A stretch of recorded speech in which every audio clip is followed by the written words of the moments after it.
Hey man, what's up? Hey, how's it going, man? Hey man, can you state your name so people can know who you are? My name is Darren Braun. Mm-hmm. Yeah, and I'm a recovered drug addict. Recovered drug addict. Yeah, and alcoholic as well. Alcoholic. Identify as both. Addict. Yeah. So, how did this start out? Because I know you didn't jump off the porch with alcohol in your baby bottle. So what happened there? Like, Absolutely, I know, right? How did it start? But the funny thing about it is you do hear stories like that, where children were given alcohol and beer in their baby bottle to calm them down and stuff. Yeah, to put them to sleep because put them to sleep. But that wasn't my case. That wasn't my case. So you didn't have an unfit mother that just threw you in there with the baby bottle? No, not at all, not at all. The thing about it is that I came from a relatively good home. Both of my parents were married up until the day both of them passed away. Okay. Did that happen early or just? They recently just passed away. Oh, okay. So within the last 6 years, both of them. Okay, so they lived a long life. Basically. Yeah. But I actually grew up here in Frederick, Maryland, for the most part. All right. We moved here when I was in the fifth grade. Fifth grade, and you wasn't using yet, right? Not in fifth, but in sixth I was. Give me a year. I'll give you 1 year. All right. Give me 1 year of ripping and running around Frederick, and the thing about it is my story's a little bit different because I didn't grow up with these feelings of inadequacy or feelings that I didn't fit in. I didn't grow up, feeling uncomfortable with myself or anything like that. Me neither. I hear that, and I'm like. I didn't walk around with that twisted internal conflict that as soon as I drank alcohol was released. You hear that in a lot of people's stories, and the thing that I love is that our stories vary, but the one thing that we'll all have in common is that we can't stop drinking once we start. So that's the common denominator within all of our stories.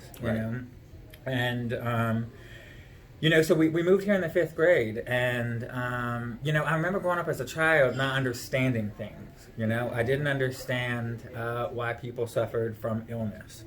I didn't understand why some people were poor and some people weren't. I didn't understand what death. I didn't understand stillborn children. I didn't understand a lot of these things, and I was searching for answers at a very young age. Like, why did the world work the way that it did?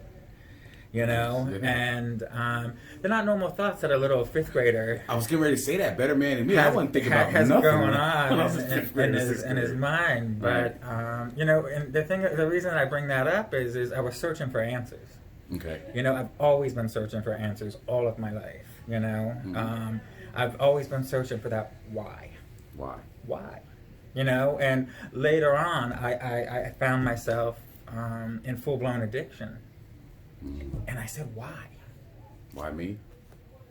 Why did a situation which started out with having a tremendous amount of fun with Do you remember the first time? All of my friends.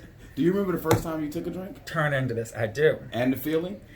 People talk about that feeling, that powerful thing. That wasn't the case for me. Okay. I took that drink and I drank that drink, and I didn't stop drinking those drinks until I passed out. So you didn't have the cooler, able to socialize more. You didn't have any of that. It was straight from go, boom. You were still Darren, but you were just drunk Darren.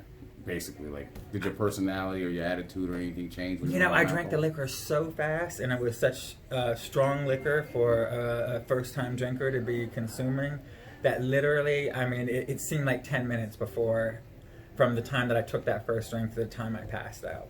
Oh man! Okay. It was, and that was how I drank all of my drinks. Okay. I consumed as much as I possibly could, as fast as I could. Mm-hmm. And went from 1 to 10. There's no middle ground. No middle ground whatsoever. Oh, None. So you can give us some of the experiences that you went through from the beginning of drinking until you found like a way out of it, or a recovery, or whatever you did to get through it. Absolutely. So, the thing about it is that, if you would have asked me why I was drinking in the beginning stages, I would have told you that I was drinking because it enabled me to connect with you. Okay. It enabled for me to have a heart-to-heart, real conversation with my bros, with my girls, with everybody. And it was all about unity. Mm-hmm. It was all about, love and unity and freedom and having fun. And how old are you, by the way? I don't mean that. I'm 42. 42. 42. Okay. I'm 47. Okay. Just so you know. So. Yeah. Okay, so you were in the years old. age where you're a little carefree now, because this is like the early 80s maybe. Yeah, definitely. Early 80s. Yeah. 14, 15, 84, 85. Yeah. Okay. Yeah. But so, it was all about freedom. It was all about being able to express myself. If you remember back when we were growing up and stuff, right around like 13, 14, 15 is when we all started getting like our music. Mm-hmm. We start acquiring like a real love for music, and we start to get a little bit fashionable. Mm-hmm. What was your music? I was everything, man. Everything? I was anything and everything that, like, I went through, like, every phase that you possibly could. Okay. And that was one of the things is I was just trying to be whoever I surrounded myself with. I was searching for an identity. Okay. And I'm glad that you brought that up because, one of the things is that within my drinking, I was known as Darren, Mm-hmm. being wild and crazy. Darren was always wild and crazy. You know what I mean? I was always the go-to guy to have a party with. The one to hang out with you. The one to hang out with. Okay. People come hang out with me for a night or two and be like, bro, you're too much. They didn't want to. And they'd go home. Okay. And then I'd find somebody else. All right. And I would hold people hostage. But the thing about it is that drinking and drugging gave me an identity. I was now not just Darren. Mm-hmm. I was Darren wild and crazy drinking Darren. And I would take that. And through a lot of soul searching, what I found out is because that wild and crazy Darren that they labeled me as Mm-hmm. Was a lot better of a name than what I was giving myself inside. Okay. There was a lot of inadequacy. Growing up, I had some troubles with schooling. I just wasn't interested. Well, you speak really well. I've been told that. But I You don't really know how it had happened? no interest in schooling. I had no interest in sports. Very little interest in art. But I had a lot of interest in drinking and drugging. It was just very appealing to me. And addiction runs really deep within the roots of my family. Okay. And I experienced firsthand the consequences of addiction as a result of my older brothers. Okay. What happened with them? He has suffered from the time he was 17 years old up until this day with long-term substance abuse. Okay. He's never, to my knowledge, he's never been sober in his entire life.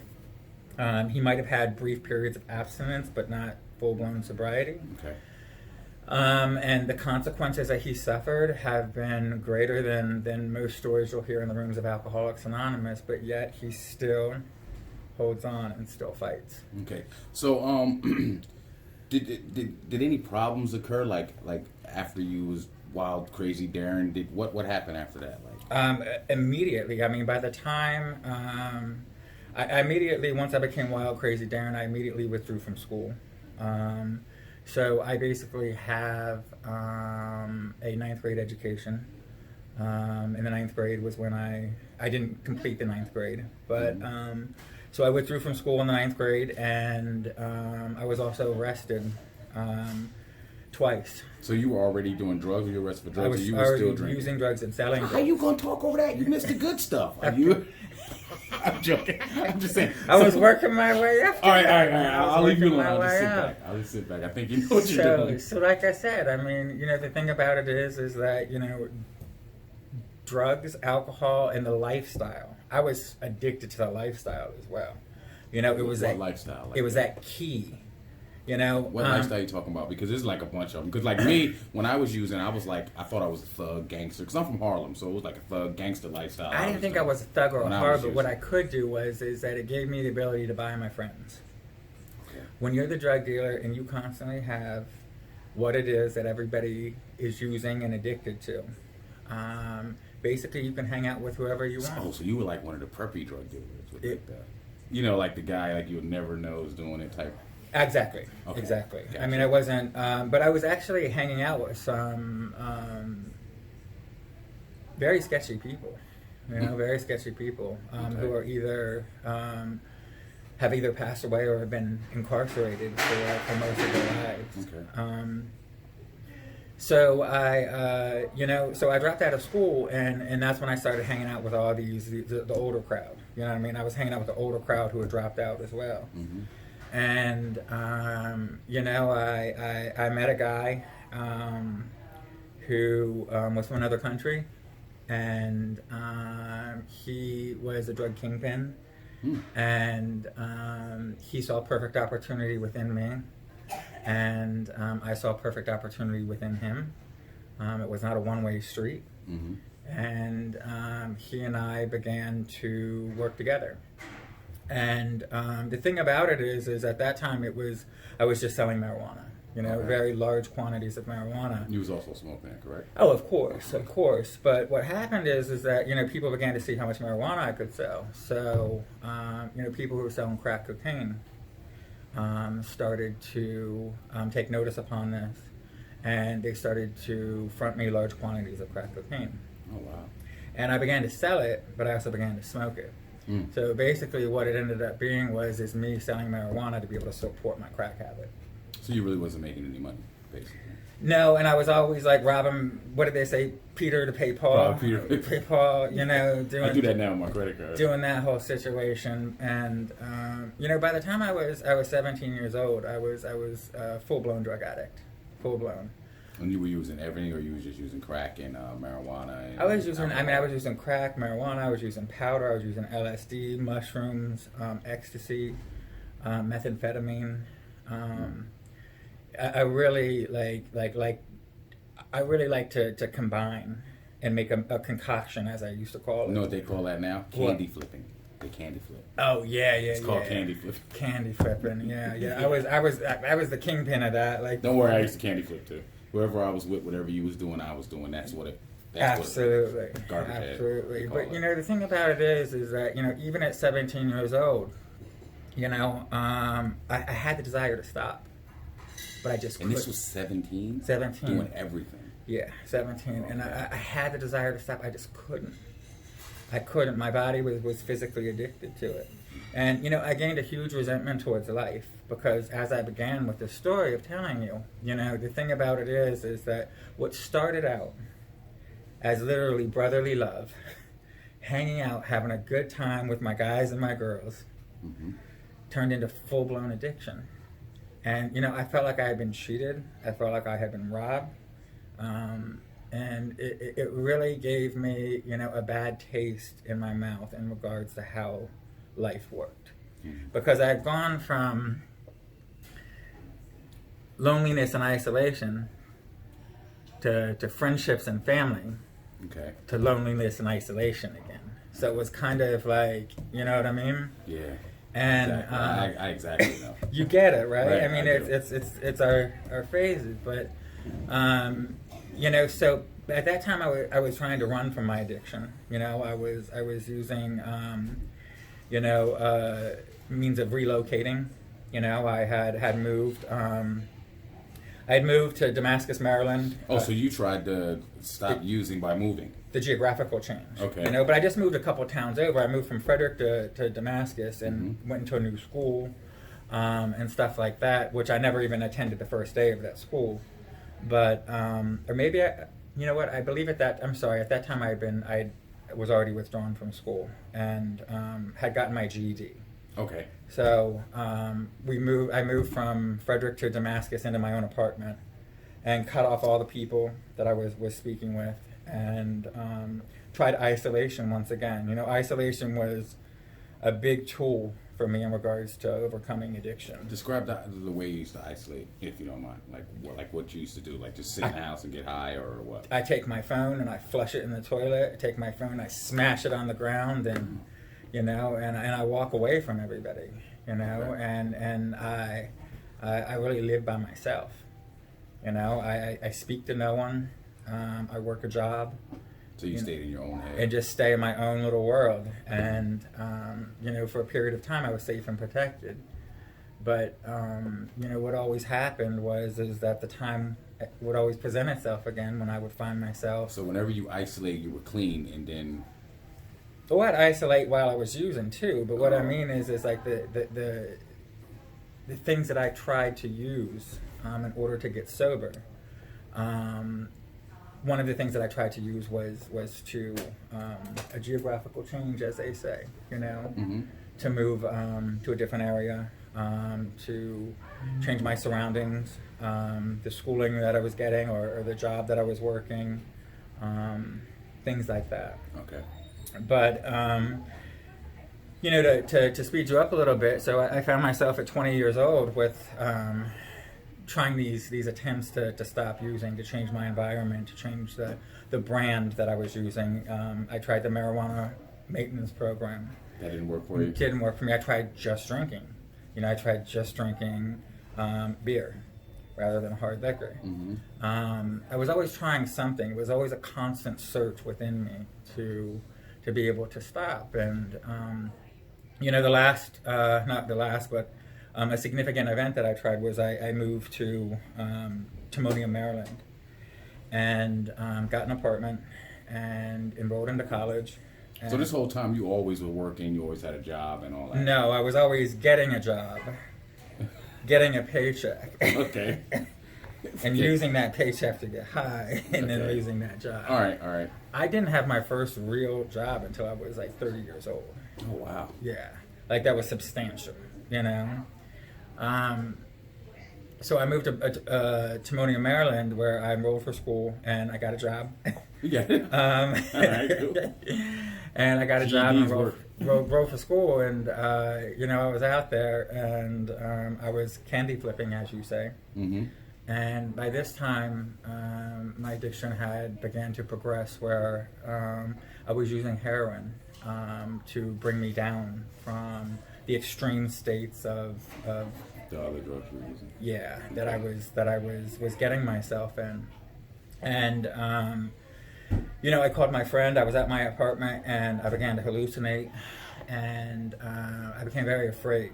And I called my friend and said, if you will pick me up and take me down to the Strip in Baltimore, I will buy you a bag. And she quickly agreed and was at my house at the blink of an eye. And we went and did what we did. And I remember before I injected the heroin. So you were using heroin intravenous? Yes. Okay. Yeah. And I was only dibble-dabbling with it. You know, I was using it like here and there, and I was using it really just to see, that's what I did is like I'd be addicted to like cocaine, and then I'd have to get off the cocaine. You know what I mean? So I was using heroin to like bring you down off cocaine. Bring me down off cocaine, and to give me like a couple of days away from it, and then I thought everything was going to be all right. You know, I was always, and I tried that with marijuana, I tried it with alcohol. You know, I was always trying something to relieve me of my addiction, but I was trying to do it with another substance. Okay. I even was professionally prescribed Fin-Fin. What's that? For my addiction. It's an old like drug that they thought was going to be a miracle drug. And it wasn't. It wasn't. No, it was basically like a amphetamine in a pill. Oh, so it was actually getting you high, not helping. Yes. So you were getting addicted to Fin-Fin. Yeah. Oh, wow, I never even heard of Fin-Fin. Yeah. Wow. So she took me down to Baltimore, like I said, and I remember before I injected the heroin, I knew it was going to kill me. You know, I said, this is gonna kill me. And I didn't care. You know, I really didn't care, and even more than that, it was what I was praying for on a daily basis. You know, I really thought that death was my only solution. So you were suicidal in the mind, not physically trying. In my mind, and every time I got high, it was a suicide attempt. Absolutely. I mean, I was drinking to die. I was getting high to die. Okay. You know, I welcome the ideal of death. You actually just wanted out of it. I wanted out of this world. I wanted out of this body. Because, you know, I was living in a body which as any addict knows, I had lost control over my bodily functions when it came to to using. My mind and my heart told me one thing, but my body went and did it anyways. So you're using it against your will, basically. Absolutely against my own will. And so she took me, and like I said, this is going to kill me, and I didn't care. Like I said, I welcomed the idea.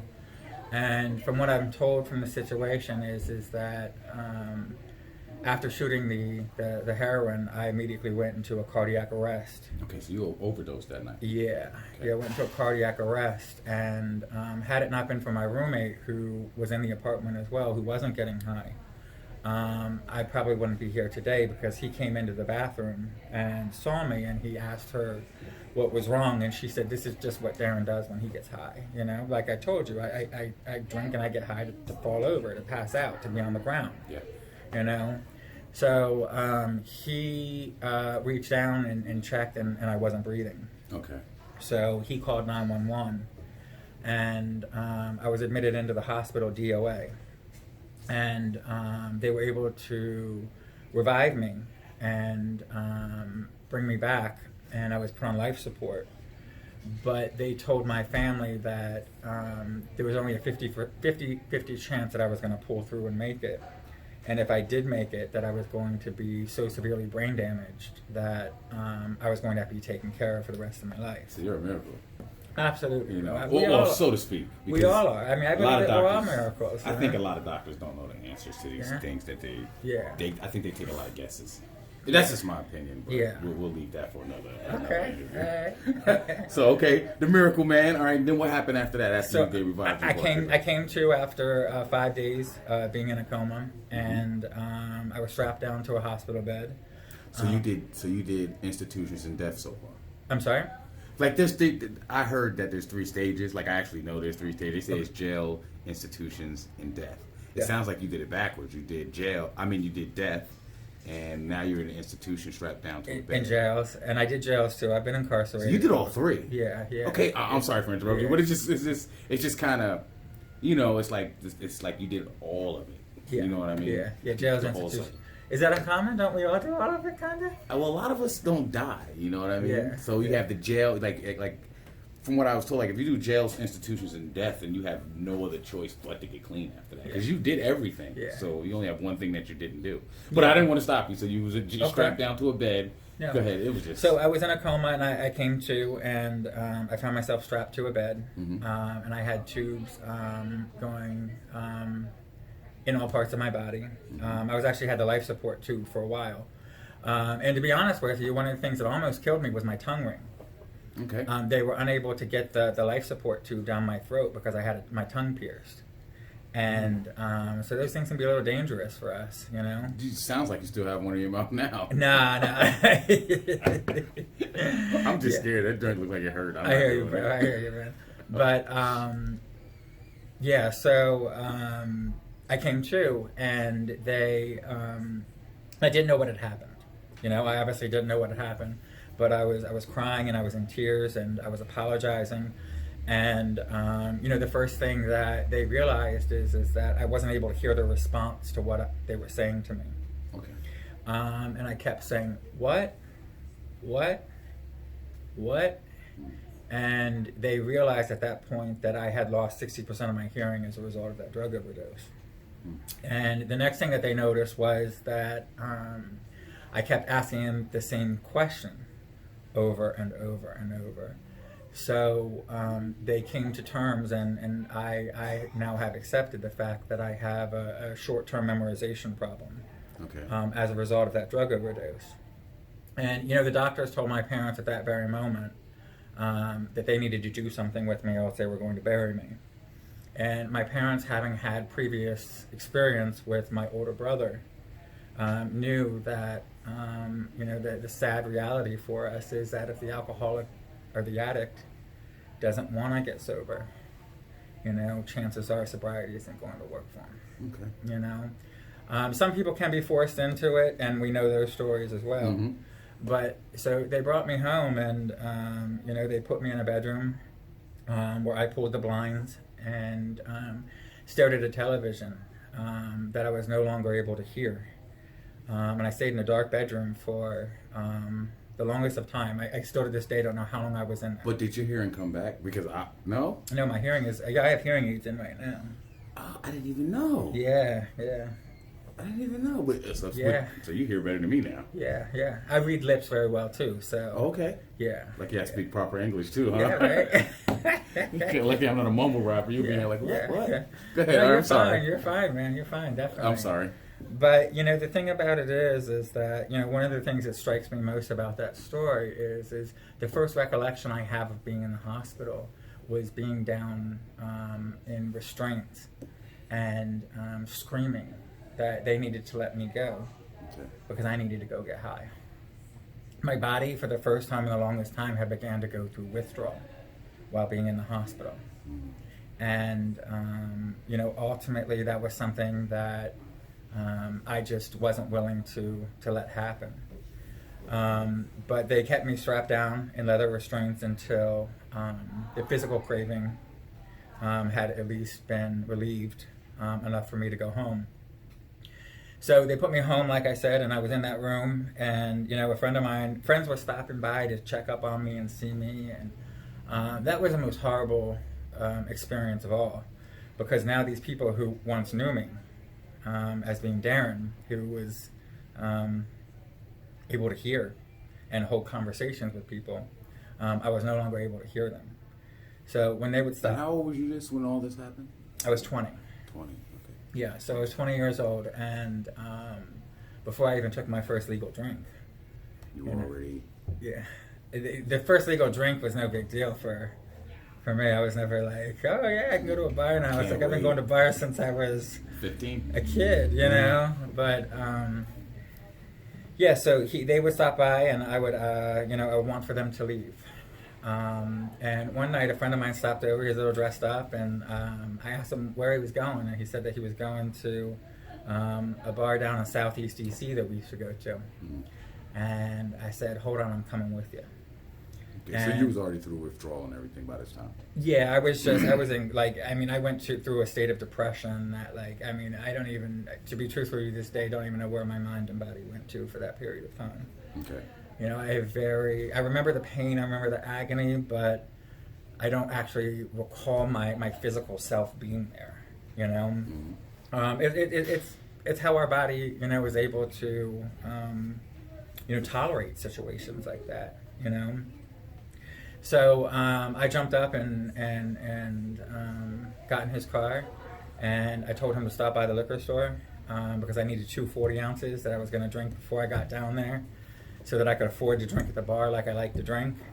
And at that time I told myself that I was just going to drink alcohol, because in my mind I told myself that you can't overdose on alcohol, is what I used to tell myself. Little did I know that you actually can. Yeah, you definitely can. Absolutely. I was 20 years old, and I had very little experience with alcohol. I drank, and I drank heavily, but I didn't know that you could die of alcohol